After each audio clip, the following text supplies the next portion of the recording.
So I'm going to do something that defies the stereotype, and I am going to be brief.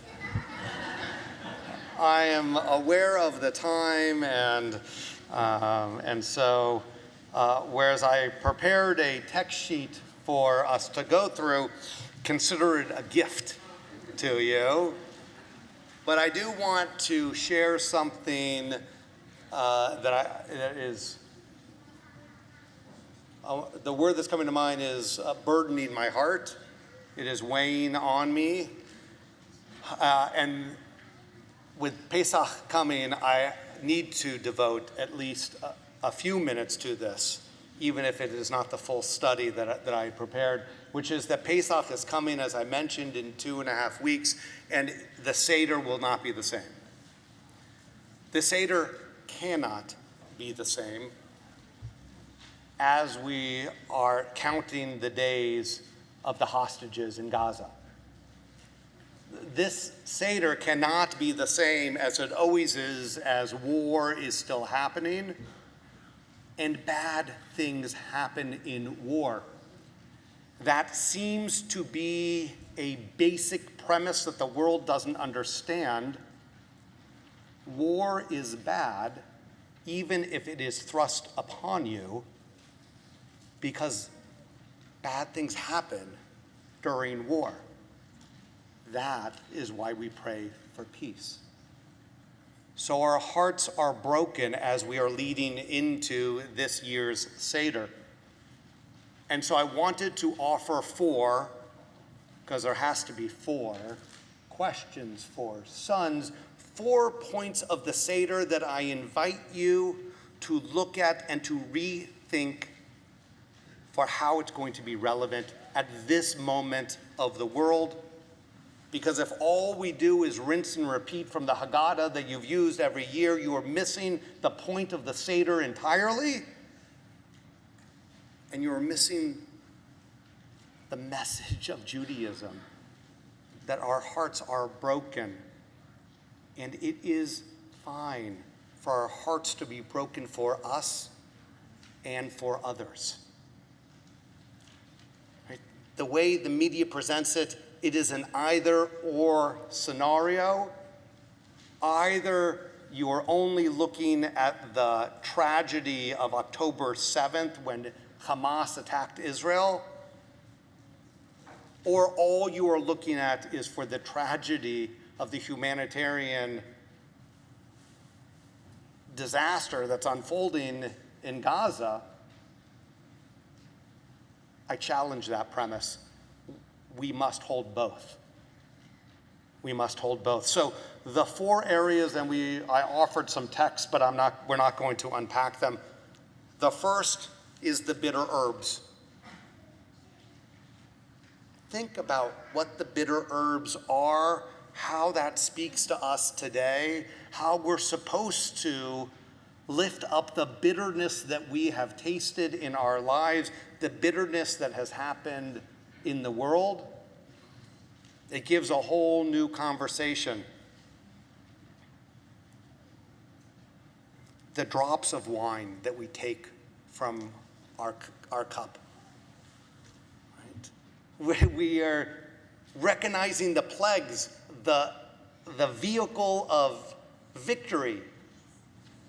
And God does not want us to be to be joyful in our victory. And so we reduce our joy because we know that as the Egyptians were killed in the story, as the sea engulfed them, the angels wanted to sing a victory song, and God tells them in the Talmud, it says, that they are my creation too.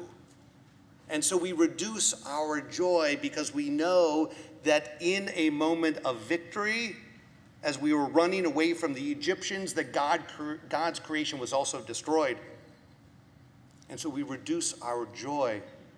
As we reduce our joy today, because while Israel must defend itself, it must go in to free the hostages and to destroy Hamas. And to remember, Hamas could release the hostages at any moment it decides, and it continues to reject that premise.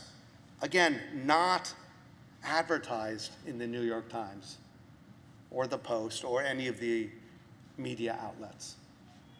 But they could release the hostages at any point, and yet we are reducing our joy as we take the drops of wine out.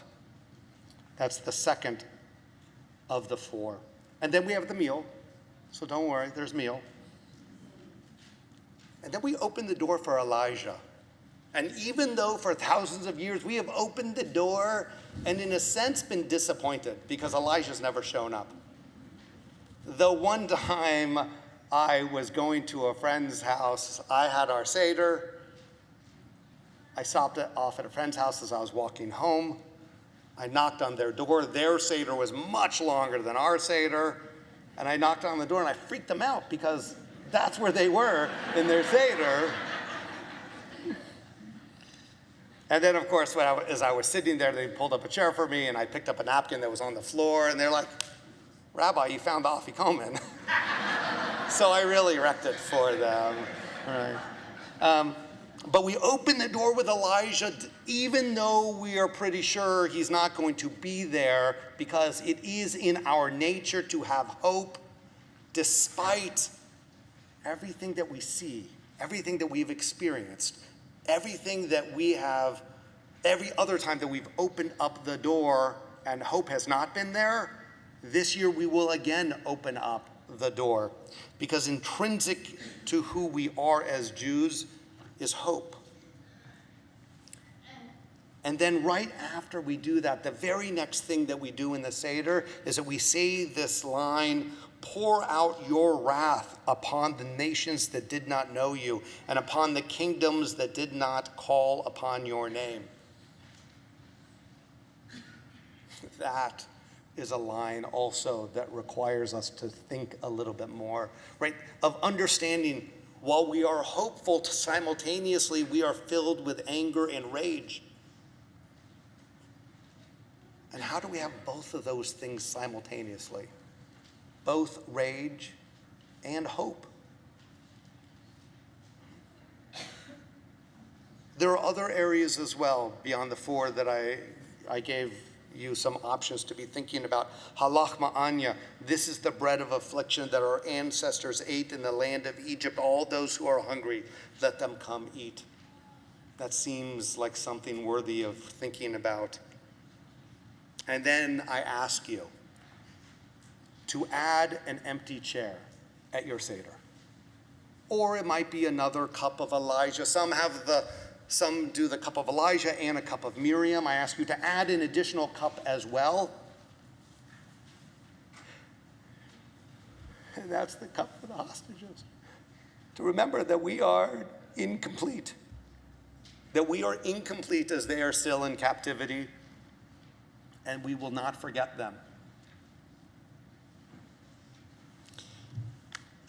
There is a book that just came out. Rabbi Menachem Creditor, one of my classmates in rabbinical school, and Dr. Ora Horn-Prauser, put this collection out, and it's available on Amazon. Seder Interrupted, it is called, and it is a collection of essays just written for this time. It's subtitled A Post-October 7 Haggadah Supplement. So just part of one of the writings by Rabbi Deborah Ornstein. How did they hold on to hope for a better year, next year, over decades, centuries, and most of the last 2 millennia? One important answer is that hope itself has been a key ingredient in Jewish survival. When Moses first approached the Israelites to announce that God would free them from slavery, they could not hear him because of their shortened spirits and hard labor. Oppression takes its toll. Initially, it was outside support that extended our ancestors' spirits and expanded their sense of possibility. Hope stemmed from the midwives' intervention, Moses' unwavering advocacy, the miracle of the plagues, and God's protection against the suffering that ensued. Then God and Moses demanded that the Israelites take action to shape their own future, sacrifice a lamb, Pharaoh's consort animal, share the food, mark their doors with lamb's blood, thus branding themselves as rebels, pack and dress for travel, set the communal calendar for a new month and a new life. The Exodus narrative points to two essential elements of hope: embracing support from powers beyond you, including divine power, and two, exercising your own power. She writes, I call these the hope of acceptance and the hope of agency. The hope of agency says there is power within me to change things. The hope of acceptance says there may be nothing I or we can change right now, but there are benign powers greater than we. Agency acts. Acceptance accepts. There is an act that you can do that I just returned from Israel. Our religious school director is in Israel right now, and Chazan Fratkin is leaving for Israel on May 1st. And you're welcome to join him. It is imperative that we as a congregation remain close to Israel, that we bring our chizuk to them, that we strengthen them and let them know that they are not alone despite what the world is telling them. This Passover is not the same. So I invite you and implore you to find your voice this year around your table with civility, but with authenticity as well. Next year in Jerusalem. Shabbat Shalom.